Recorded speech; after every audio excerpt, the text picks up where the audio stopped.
Je suis soulagé par mes parents. Voilà, même si c'est à 60 ans, même si c'est à 70 ans, je me prépare, je suis chez mes parents. J'ai pas quelqu'un qui viendra cogner chez moi le 5, ou bien un bailleur qui, à partir du 4, viendra vérifier. Ça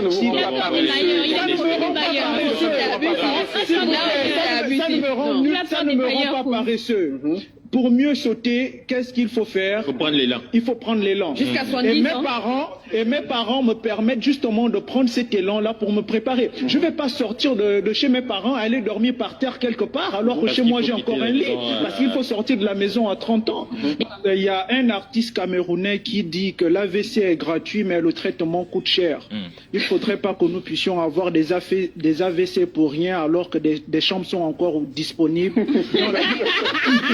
Dans la maison familiale. C'était votre bout de fait. Oh. Non, n'appelez pas encore, n'appelez pas encore. Voilà même encore quelqu'un qui appelle même en vidéo, quoi. Je vais d'abord couper même la connexion d'abord. Et les gars, quand même, quelqu'un appelle même en vidéo, quoi. Ils ne sont pas comptables à cette personne qui est encore à 30 ans chez ses parents. Ça peut être un handicap, ça peut être le chômage, ça peut être le manque d'études, pas très bien disponible. Dans la maison familiale. C'était votre bout de fait.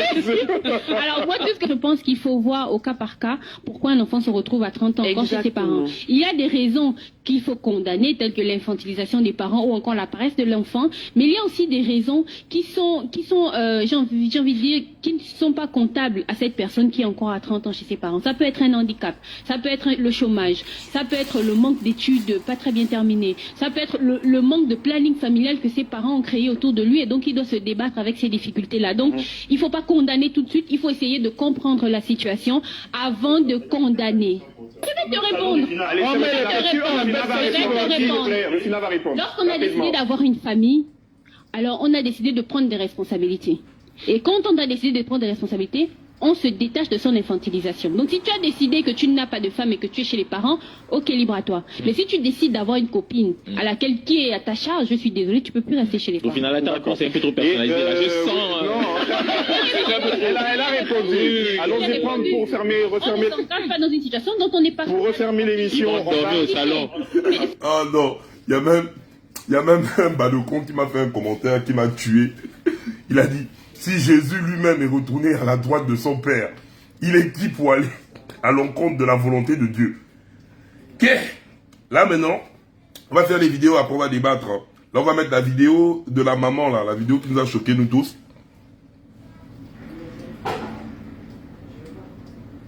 Alors, Madame la Présidente, vous avez dit que la loi interdit la pratique de la dot. Quelles en sont les fonctions encourues par ceux-là qui pratiquent justement le versement de la dot jusqu'aujourd'hui?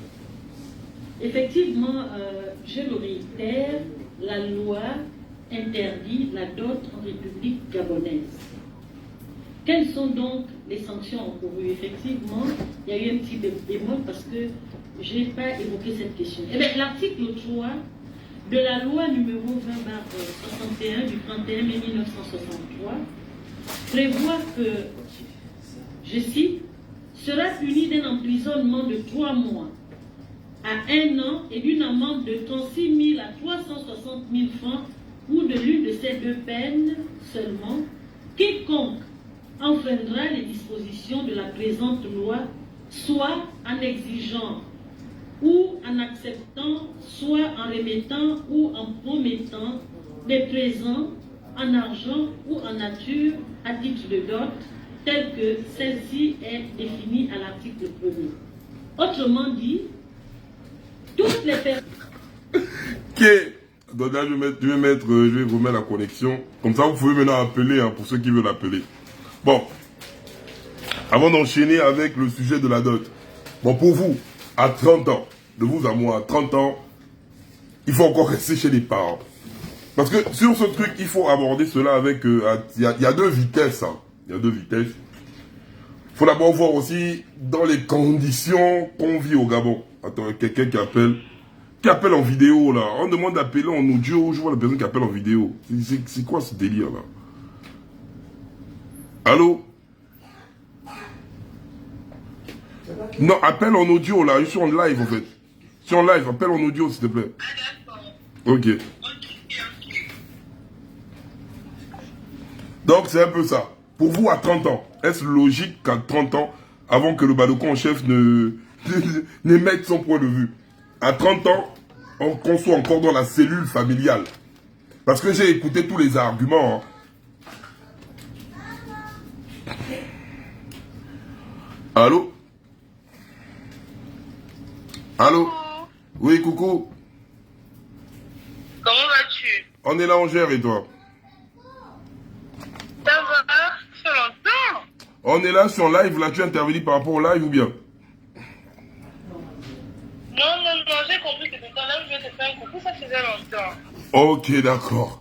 Bon, live sur live, le numéro là, les autres appellent pour intervenir. On peut t'appeler après, s'il te plaît. Ok, là, ça va. D'accord. Donc, c'est un peu ça. Comment vous-même, vous voyez déjà ça? Parce qu'il y a d'autres personnes qui disent, oh, comme le frangin, la vie est chère au bled, il y a le chômage, je ne peux pas encore... Attendez. Allô? Bonsoir, grand. Oui, bonsoir. Alors, moi, j'appelle pour intervenir sur les deux sujets. Le premier sera un petit peu plus long. Oui. En fait, il faut d'abord recadrer les choses, en fait, et mettre les choses dans leur contexte. On parle donc du Gabon, ou on parle de l'Afrique, ou on parle du monde. Parce que si on se réfère aux réalités que les Gabonais vivent, que les jeunes Gabonais vivent en ce moment au Gabon, on ne peut pas les mettre, en fait, je trouve même que c'est une question qui n'a pas à se poser. Basons-nous sur les étudiants, les réalités des étudiants.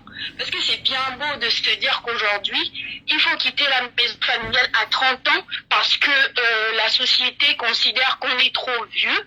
Mais il faut aussi regarder l'aspect où, par exemple, en France, il y a un accompagnement en fait pour que les étudiants, dès 18 ans, ils puissent gagner leur indépendance financière.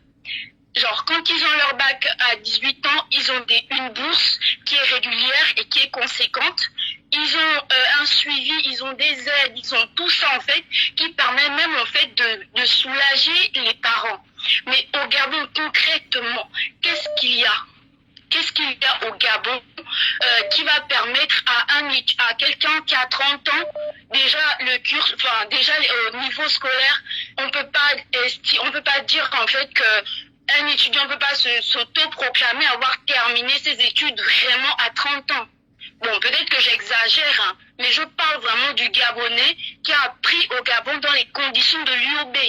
Quel jeune, en fait, à 30 ans, il est autonome.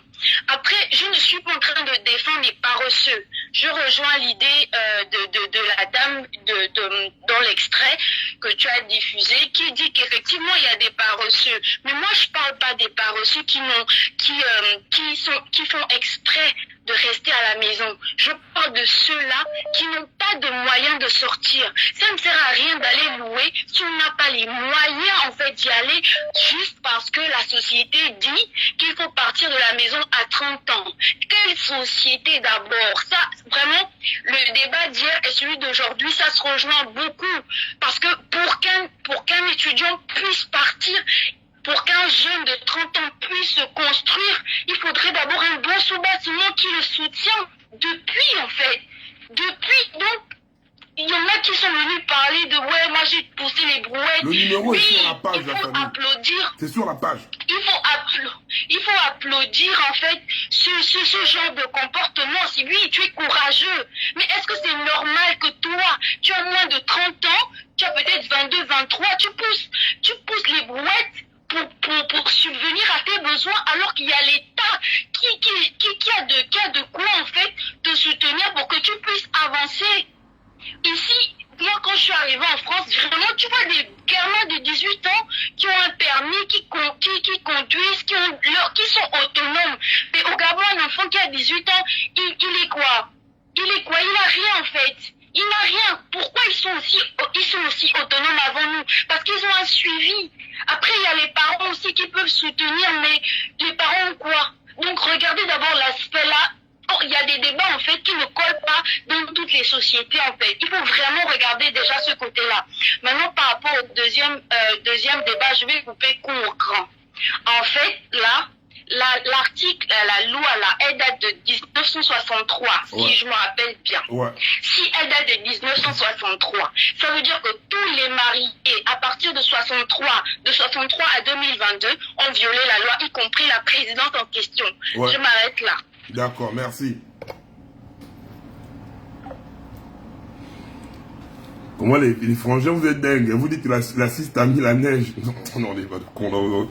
Oh, la frangine est en train de parler, vous dites qu'elle a mis la neige dans la bouche. Non, les enfants là.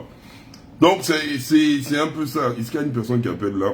Le numéro, il est sur la page. Hein. Le numéro, il est sur la page. Allô?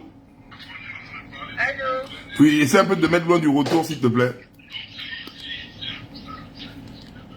Allô? Allô? Mets-toi loin du retour, s'il te plaît. Allô? Allô? Essaye de te mettre loin du retour, s'il te plaît. Ok. J'ai appelé parce que je me dis que être à 30 ans encore chez ses parents, c'est une charge pour les parents. Et aussi, et à 30 ans, normalement, un parent ne doit pas s'occuper encore de son enfant parce que la vieillesse, c'est pas fait pour s'occuper des enfants. La vieillesse, c'est fait pour profiter de sa vieillesse. Mais le pire, c'est que... Ok. Du coup, je disais... C'est bon. Oui. Du coup, je disais que normalement, c'est pas normal de faire encore à 30 ans chez ses parents parce que à 30 ans, les parents ne peuvent plus s'occuper d'un enfant en fait. Et inconsciemment, il y a des gens qui font des foyers même chez leurs parents parce qu'ils se disent que non, je vais rester encore chez mes parents, je vais toujours vivre chez mes parents, mes parents vont toujours s'occuper de moi, ils vont toujours payer ceci pour moi. Or, normalement, c'est pas normal. À 30 ans, on doit avoir un investissement et aussi pour la liberté en fait. Parce que dans les familles africaines, il y en a encore à redire et on va toujours pointer du doigt en mode ouais, à 30 ans, tu restes encore chez tes parents, à 30 ans, c'est encore tes parents qui payent des trucs pour toi. Or, normalement, pour sa propre estime, à 30 ans, ce n'est pas bien de rester chez les parents.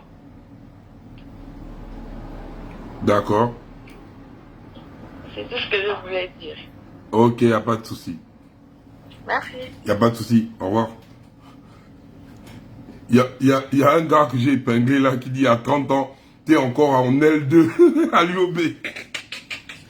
Qui est? Oh non, non, non, non. Comment ça? Le pays là me dépasse. Allô? Allô, bonsoir grand. J'espère que tu vas bien. Ouais, tranquille, bonsoir, je vais bien et toi? Ça va également grand. Ouais. En fait, j'aimerais intervenir par rapport au sujet de l'âge en fait. Vivre chez ses parents à 30 ans. C'est vrai que ça fait pas bien lorsque c'est avec ton oncle qu'on effraie les enfants là-haut, tonton, Patrick va te taper et tout. Mais faut pas suivre. Prendre son envol financièrement, surtout dans notre pays, le Gabon, ce n'est pas donné à tout le monde. Vivre chez ses parents à 30 ans ne veut pas dire que c'est ton père qui va encore payer ton savon ou bien qui va encore payer ton riz en fait. Ça, c'est ce qu'on n'encourage pas. C'est vraiment ce qu'on n'encourage pas. Mais ça ne sert à rien de critiquer les personnes qui vivent encore à 30 ans chez leur personne. Parce que si vous, là, chaque fin du mois, vous ne cherchez pas encore votre argent pour payer votre chambre de 80 000 avec toutes les charges possibles, ça ne sert à rien de critiquer les autres en fait. C'est vrai qu'on n'encourage pas aussi ceux qui font la paresse. Que bon, je reste là, je suis chez mon père, je n'ai rien à foutre du dehors. Mais ça ne sert à rien de pointer du doigt sur les autres alors que toi-même, tu n'es même pas encore en mesure de t'assumer. D'accord. Ok, bonne soirée à vous. Merci, au revoir. Allô? Ouais, tu peux parler un peu fort, s'il te plaît. Bonsoir. Oui, bonsoir. Allô, bonsoir. Oui, bonsoir. Oh. Bonsoir, merci. C'est vraiment pour moi un honneur d'être ce soir en live sur votre chaîne. Oh, merci, c'est tranquille.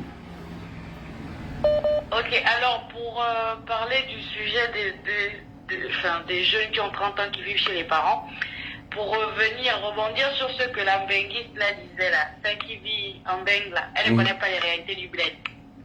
Nous, on est au terre-terre ici là. Donc quand ça chauffe, on sait. Il faut être sur le terrain, c'est pas venir chez encore pour raconter les choses d'Akibichos. Oh, écoute. Quand tu vis chez tes parents jusqu'à qu'à l'âge de 30 ans, il faut t'assurer que tes parents ont aussi l'argent ou les moyens de te prendre en charge jusqu'à 30 ans. Vous êtes là, vous souffrez, vous cherchez un kilo de riz. Donc toi, tu es là, tu as tous tes matos, tes pieds fonctionnent, tous tes membres fonctionnent, tu vas venir discuter le riz avec tes neveux de 14 ans. Quand même. Il n'y a pas que les études, c'est pas la seule voie pour s'en sortir au Gabon. On doit arrêter vraiment, on doit changer de mentalité. Il n'y a pas que le bureau qui paye. Aujourd'hui, les Gabonais se lancent dans l'entrepreneuriat parce qu'on a compris que tout le monde ne peut pas être au ministère, tout le monde ne peut pas être à la fonction publique, tout le monde ne peut pas être au pétrole, à la forge aussi. Donc, on se bouge, on vend les gâteaux. À 12 ans, on cherche à faire quelque chose. Moi, je félicite les gars qui traînent avec les habits, qui vendent les habits dans tous les... qui marchent avec les habits dans le quartier et les vendent. Donc, elles pensent que parce qu'il n'y a rien, on doit rester chez nos parents qui souffrent déjà pour nous nourrir. À moins qu'elles ne parlent que de ceux qui ont les parents qui ont l'argent pour subvenir à leurs besoins jusqu'à 30 ans. Parce que nos parents sont censés recevoir nos petits-enfants. Moi, je trouve que le débat est très contradictoire et que ceux qui vivent au Gabon connaissent les réalités du Gabon. Ceux qui sont en Bengo, qui ont les parents, qui sont ministres, qui ont construit, qui ont les domaines, ne doivent pas se mêler de nos histoires. Oh, c'est tout. Ok, d'accord. Allô? Allô? Allô? Oui. Allô? Oui, allô, on t'écoute. Oh. Ok. Bonsoir. Oui, bonsoir. Voilà, je voulais d'abord parler à la nana qui est en France là. Oh. Comme elle est partie un peu goûter la neige, elle ne connaît plus les réalités. Elle fait comme si elle avait même grandi là-bas. Oh. Donc, quand tu es parti là-bas, tu ne te souviens pas de ton nom qui veut la maison familiale. Hein. En tout cas, moi je dis que quand on vit chez ses parents à 30 ans, c'est la paresse. C'est la paresse parce que on construit, il y a toujours les chantiers. Tu tournes le béton, c'est 10 000. Si tu prends la chambre en demi-dur, qui est à 25 000, tu tournes le béton tous les jours. 10 jours, ça fait à 100 000. Tu peux te louer une chambre. Bon, de ce que je sais, quand j'étais encore au Gabon, le kilo de poulet, c'était 7 500. Donc, quand c'est comme ça, tu t'organises petit à petit, tu peux sortir de la maison des parents. Ça, c'est la paresse. Le Gabonais va toujours dire, oui, je suis encore en train de faire l'école et tout et tout. Mais en attendant de faire l'école, est-ce que tu peux faire le week-end, tu fais un petit business pour essayer de construire? D'autres vont dire, reculer pour mieux sauter. Reculer pour mieux sauter, tu n'as même pas le terrain. Tu sautes pour aller où? Tu ne peux pas prendre un terrain il y a souvent les terrains de 600 000. Tu vas dire, non, moi je préfère aller vivre à Conda. Tu peux aller prendre le terrain au PK 28, on ne sait pas quand ce sera un peu aménagé. Tu seras big. Non. Les Gabonais sont toujours en train de dire, oh, je vais faire comment si je n'ai pas les moyens. Tu cherches pas les moyens. C'est pas tout que de dire, oh, la situation financière, les parents ne nous accompagnent pas. Quand tu as 30 ans, tu es grand. Tu as normalement une famille. Même si la famille n'est pas encore physique, dans ta tête, tu dois penser que quand je vais mourir, est-ce qu'on va me représenter? Non, toi, tu vas discuter le pain avec le neveu de 14 ans. Ça, c'est la pauvreté mentale. Parce que la pauvreté n'est pas que physique, la pauvreté mentale. On ne vous demande pas d'aller louer les grands studios, chambres et tout et tout. Il y a les maisons demi-dures. Vous faites comme nous on fait à l'étranger, la colocation. Vous prenez une grande maison demi-dure qui coûte peut-être 80 000, vous êtes 4 à l'intérieur, chacun donne, je pense que ça fait 20 000, hein. Chacun donne 20 000, vous payez la maison, vous commencez à construire vos villas. Mais non, vous êtes chez les parents, ça c'est la paresse. Bon, merci. Merci. Ok.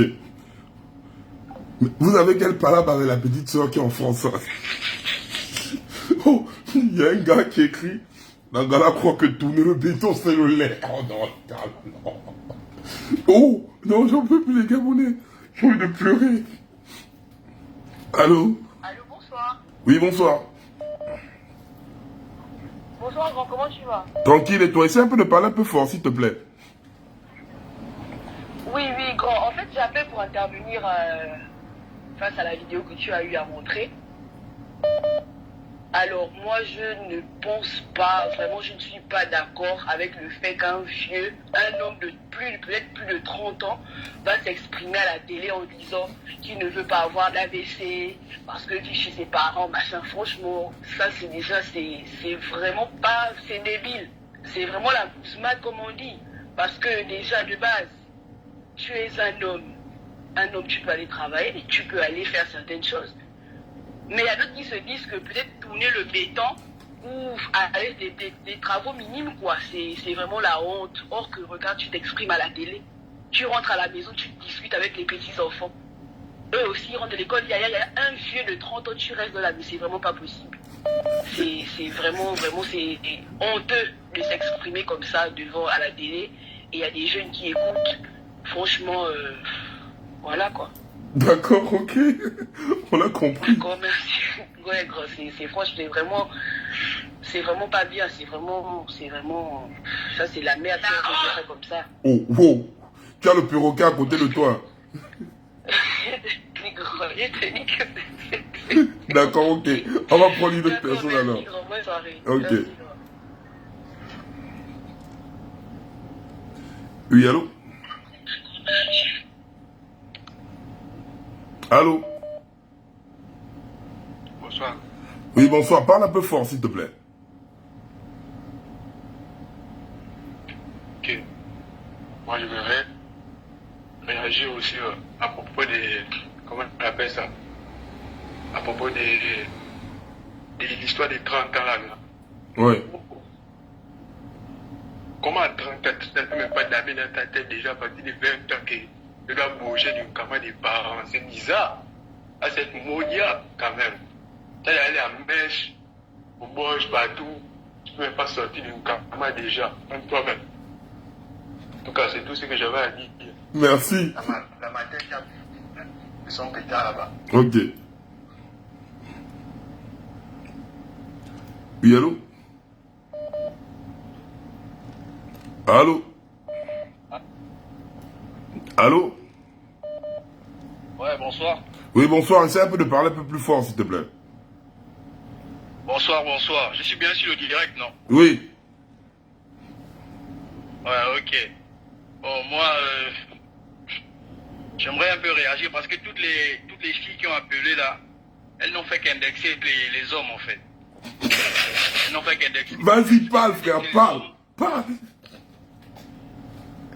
Disons que oui, ce sont les hommes seulement. Il n'y a que les hommes les jeunes garçons qui, à 30 ans, vivent encore chez leurs parents. Or, il y a aussi des filles. Il y a des filles qui ont déjà ramassé des grossesses, qui ont accouché, qui vivent encore chez les parents, alors qu'elles ont 30 ans et plus de 30 ans. Donc il n'y a pas que les hommes qu'il faut mettre la pression et tout le reste. Et pour le reste, pour ma part, nous sommes des Africains. Nous ne sommes pas les Français, les Occidentaux et tout le reste. Nous sommes des Africains. D'abord, chez nous, on ne connaissait pas l'affaire de quitter le domicile familial. En fait, pour quitter le domicile familial, il n'y avait pas un âge avant. C'est parce qu'on a adopté la mentalité occidentale. Aujourd'hui, on s'est dit que vivre à plus de 30 ans ou à 30 ans chez ses parents, c'est quelque chose de mauvais et de grave. Si un garçon n'a pas de moyens, mais je ne vois pas pourquoi il va aller se mettre la corde au cou, aller chercher, aller louer, prendre une maison et supporter des charges qu'il ne pourra pas supporter et revenir encore à chaque fois, ou appeler les grands frères, les sœurs, ou demander de l'aide financière. Le numéro est sur la page. Pardon? Non, vas-y, parle. Je disais aux autres que le numéro est sur la page. Tu peux parler. Ok, d'accord.